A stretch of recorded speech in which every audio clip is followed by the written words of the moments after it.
Hi everybody, welcome to my channel. I'm Rexanna. Here on Past Present Herbs, what we do is we talk about herbalism, gardening, prepping, cooking, and how to stay healthy. And today, what we're going to be doing is we're going to be talking about gardening. And if you're new here, I'd like to invite you right now to subscribe to this channel. And if you're old here, not really old, but old, you know, in the past video, we were talking about, it's going to be spring soon. Like, it's really here. And I was ordering some seeds. I had done one of these videos where we had gone in and we did one unboxing from Terrell Seed Company. And I'll link that video to the description down below. This one, I have been waiting for rareseed.com, and I'll put their information. A lot of people, they're very popular. So if you don't already know about them, I will go ahead and just put their information down below. But I went ahead and I opened up. This right here is a box, but I'm just gonna go through quickly what I had planned to put in my garden, and I would really appreciate it if you would write in the comments below if we go through some of these seeds and you know some information about these, because I do have some new stuff in here, but I do have some of my favorites that we'll be going over. Okay, these are some bush beans. These are really good bush beans. These are good for canning. They're good to eat fresh. But I got 2 of them, and I'm going to be planting both packages. And I have, normally in my other house, I didn't have the room. But now I will have room, and I'll be planting both packages because of the fact that I want to be canning it. I hope this lasts me. And these grow really well in this area. Most generally, I think in most zones, it's good to have in full sun and partial sun. It's the reason I really like this variety right here, because they're good for canning, and you can freeze them and can them, and you know, you can fertilize them. They're very good organically grown. I don't know very many disease that these can get. I'm sure they could probably get some disease, but I think they're pretty disease resistant, but I've never gotten any disease. And so they're good variety. Now, I did try to get these. This is a new variety that I got this year. This is Dragon Tongue. I've heard really good results from people that if you don't leave them on the vine all the way to maturity, if you get them off like a couple of days before, or maybe even a week before the maturity date, they're tender and they're very good. I don't know about canning them, but I do have a good idea where I'm going to go and find out. I do know somebody online that is a YouTuber. I think she canned these, but they're also good for fresh eating. I do know that they're good just right off the vine, so you could eat these too. So if you have any comments on these, that's the Dragon Tongue bean. I wish you would leave me a comment if you've grown these before and how you like them and what zone you're in. I'm in zone 7B. So, and I got my favorite here.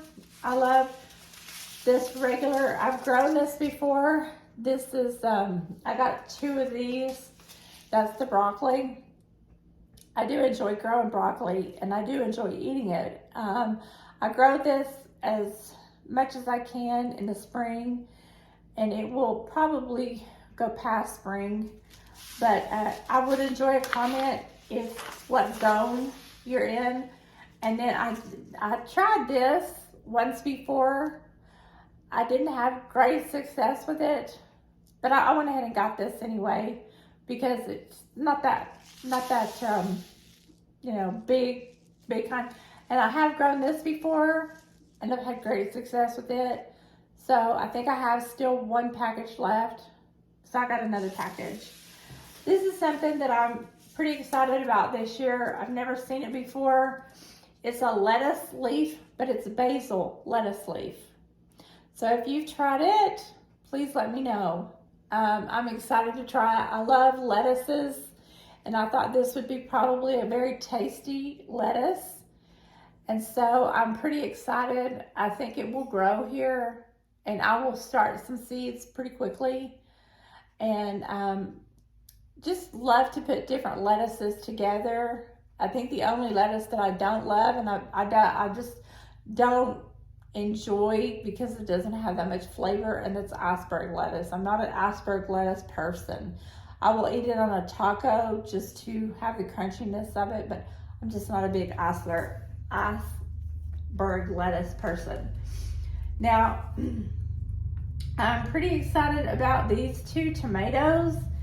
I just went online and found out a lot of information about this.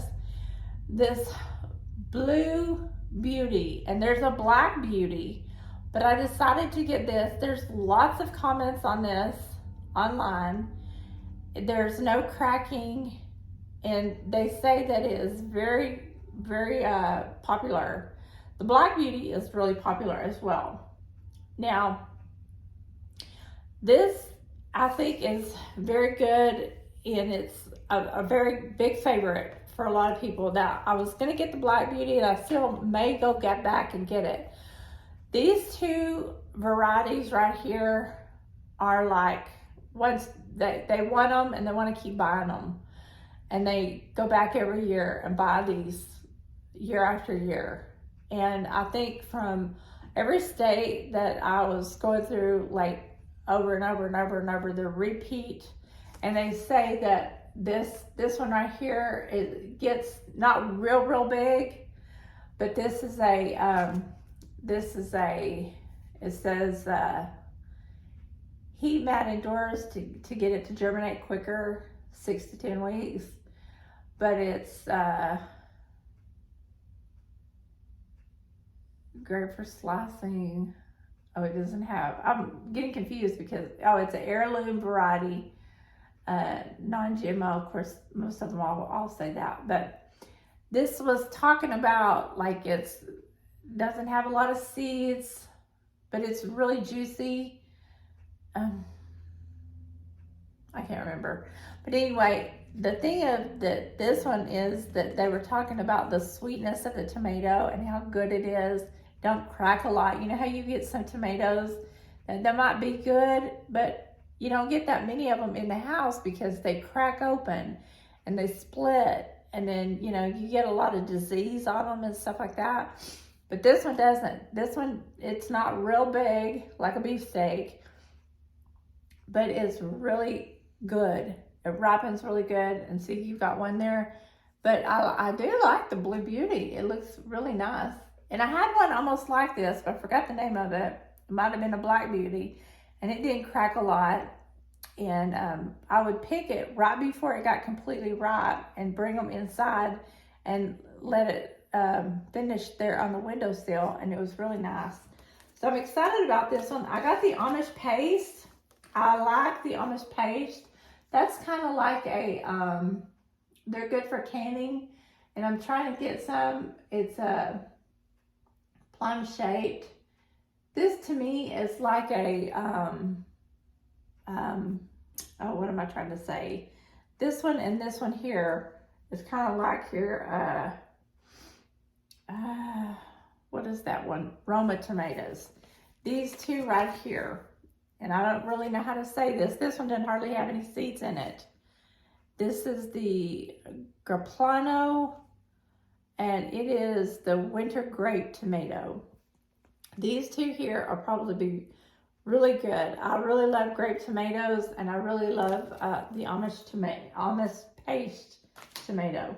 Now this one here, I'm really excited about because it's a black cherry look about this tomato, and I'm big on tomatoes. I'm almost like, why do I not have any tomatoes in my refrigerator? Why do I not have I buy cases and cases and cases of tomato paste, tomato sauce, chopped up tomatoes, or I have them in cans. I have cans and cans and cans, and I'm like, because we also do lots and lots of hot sauce. So I'm really like one of those people.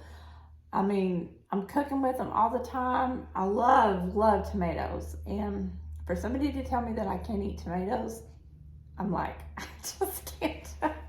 I don't understand. I'm one of those people that I have to think outside the box of a tomato to cook. So I love that. So these two things, I've decided this year is going to be my watermelon year too. So I've got the Crimson Sweet. I don't want a big one. I want small ones for individual. I think you should have your own watermelon.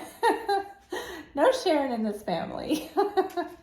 And then the black tail watermelon, that's probably one that I've never had that one, but I'm going to grow these two. These two I think are going to be awesome. I hope we get a lot out of there, you know. I will share, like give you your own, but I'll have my own. Okay, now this is a lettuce I'm really excited about. I've heard good things about this lettuce too. This is a Merlot. It's I love Merlot wines, so why not have my Merlot lettuce? And so this is one I'm excited about. And this is another one. It's Gustav salad. And it's, I think more like, it says butterhead. That is a butterhead lettuce. It's got to be a great lettuce. And then these right here are all, okay. They got my free stuff here, which they got me some Japanese wasabi. Wasabi is like the bomb, right? And it's one of those that is going to be kind of spicy, but it's going to be 60 days to maturity. This round shape, it's a decoying radish, has intensely pungent, spicy flavor. It's going to be really good, right? And so I'm excited to share with you how that turns out. I love wasabi. I've cooked with wasabi sauce before, and it's really like, wow, a little bit goes a long way. And of course, they gave me some lettuce seeds. It's, I think it says from Cold Hardy Classic Pennsylvania Dutch Winter Lettuce. So it became extinct around 1700s. That's what's really good about this company, Rare Seeds. They keep seeds, excuse me. I have to edit that out. And it says, you know, that it's frost resistant. So that's really cool. So it's going to be cold, something that I could put out and it'll keep growing, even it won't, you know, the cold weather will not affect it. It's prepared for winter harvest. Hallelujah. I love that. So I don't have to keep that in the greenhouse. That's going to be great. So I love that. And you know, it's really cool. In my old house, I'll tell you this real quick. I had a very, very small greenhouse, and right outside my greenhouse in my other house, seeds. This talks about birds in the air, how they pick your seeds and they go somewhere with your seed. I had a flower bed. It was an actual designated raised bed garden for just my lettuces and my spinach and so forth, you know, my greens. And I guess the seed had come out of a bird's mouth, and it was there on the other side of my greenhouse. And I'm walking through there, and this is after all the lettuce had been, you know, gone, and it was past the hot days, and it was now going into fall. Well, here it comes. I see out of the ground grows this big head of lettuce, and it was something like this lettuce right here, real cold hardy. And I said to myself, how did a seed fall right there? and this huge head of lettuce was growing out of it, okay? So I told myself, I know I didn't plant one there, so it had to come from a bird up above. So I turned around, and this head of lettuce is this big. It's ready for harvest. And I reach down and I grab it and I cut it and I take it in the house. And it's what we call a volunteer plant, but it comes where you say it comes from heaven above. Well, it comes from the birds. But anyway, I just said to myself, you know what? You know, we give thanks to God, but at the same time, you know, the birds, they migrate and they do things with seeds, you know. So I just thought that's a quick story for you, but yeah, that's where probably it came from. So anyway, back to this wonderful lettuce that I have going on here.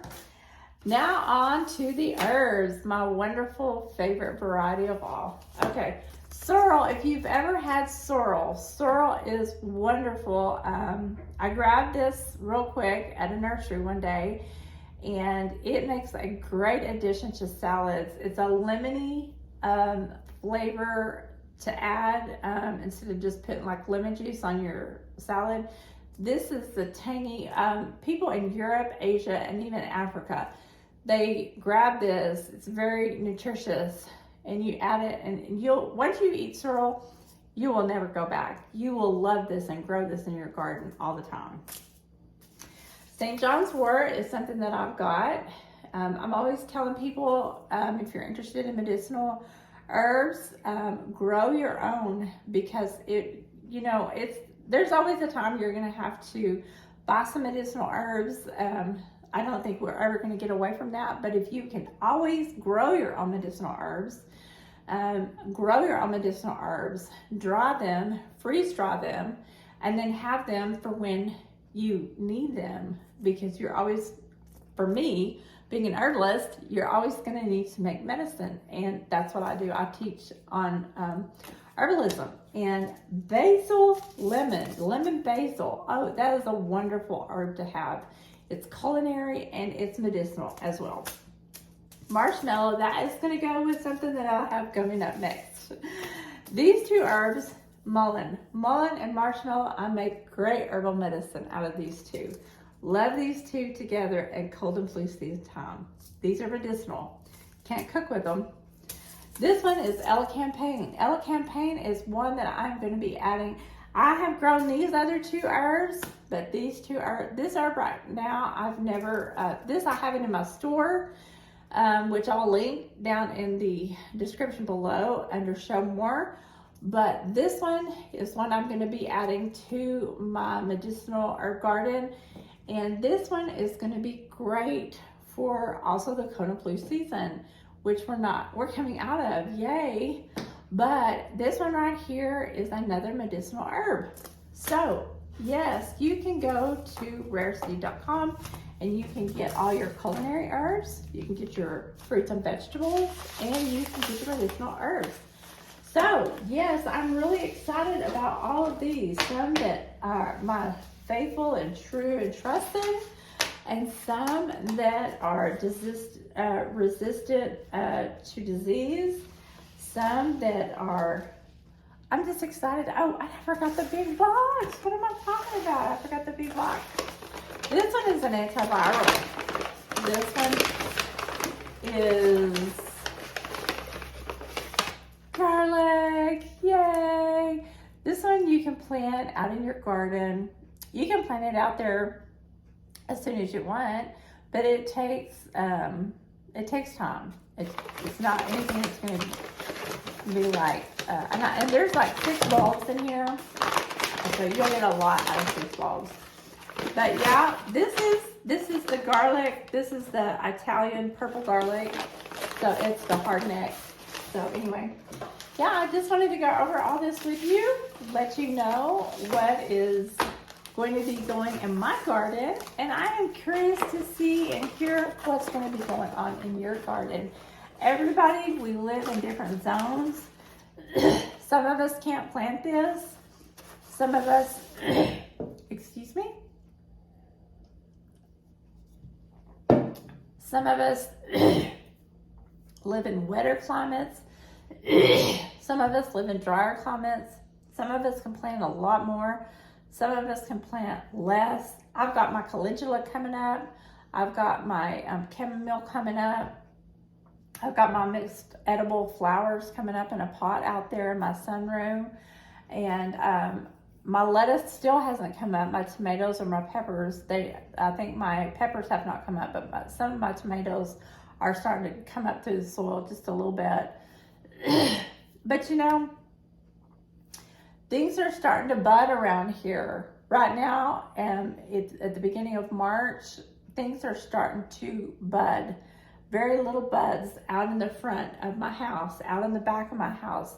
You know, I'm starting to see some green on the grass, and so we're getting excited. I'm getting very excited. And so it's not exactly time to go out and start scratching in the dirt. And, you know, even though my dog is starting to roll around, he's getting excited. But we want to let the good, like the bees, do their pollinating, and we want to let the good bugs do their thing, you know, because it's that time of year. And so soon it will be time to go out, and when nature takes its course and things kind of start coming alive, then we'll go out and we'll do our thing. But we still have just a few more days or another week or so. And then when spring does say, I'm spring and I have arrived, then we will go ahead and we'll do our thing. But until then, you know what? I am really very excited. I'm so excited to put this video out for you. And I would like to invite you that if you enjoy this kind of content, and if you are a person like me, you love hearing this kind of content, if you love learning about gardening, please press that subscribe button. Please, the notification bell, so that you can enjoy more of these videos. If you like hearing about herbs and herbal content, if you like cooking with herbs, if you like this kind of prepping videos and so forth and so on, then please like this video and subscribe. Let all your friends know, share this video. And that's all for today, and I will see you in the next video. Bye-bye.